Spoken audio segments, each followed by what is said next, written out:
بسم اللہ الرحمن الرحیم۔ حضرت عثمان غنی رضی اللہ تعالی عنہ۔ عثمان بن عفان بن ابی عاص بن امیہ بن عبد الشمس، کنیت ابو عبداللہ، القاب ذو النورین، جامع القرآن، ولایت باسعادت۔ آپ رضی اللہ تعالی عنہ عام الفیل ہاتھیوں کے ساتھ مکہ مکرمہ پر حملہ کرنے کے 6 سال بعد مکہ میں پیدا ہوئے۔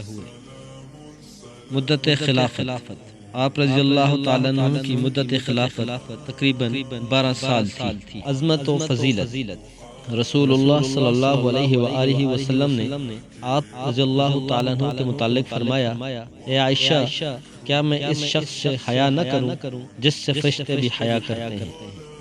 رسول اللہ صلی اللہ علیہ وآلہ وسلم سے ایک آدمی نے عرض کیا جنت میں بجلی ہوگی؟ تو آپ صلی اللہ علیہ وآلہ وسلم نے فرمایا: اس ذات کی قسم جس کے قبضے میں قدرت میں میری جان ہے، بے شک حضرت عثمان رضی اللہ تعالیٰ عنہ جنت میں منتقل ہوگا تو پوری جنت اس کے لیے روشن ہو جائے گی۔ رسول اللہ صلی اللہ علیہ وآلہ وسلم کے پاس ایک جنازہ لایا گیا، لیکن آپ صلی اللہ علیہ وآلہ وسلم نے اس کی نماز جنازہ نہیں پڑھائی۔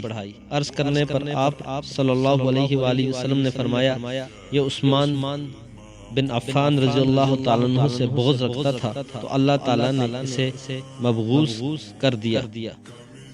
آداب مصطفیٰ، رسول اللہ صلی اللہ علیہ وسلم کا ادب ایسا تھا کہ جس ہاتھ سے آپ صلی اللہ علیہ وآلہ وسلم کے دست اقدس پر بیعت کی، اس ہاتھ سے کبھی اپنی شرمگاہ کو نہیں چھوا۔ شہادت، آپ رضی اللہ تعالیٰ عنہ کو بروز جمعہ 18 ذو الحجہ تقریباً نماز عصر کے بعد شہید کیا گیا۔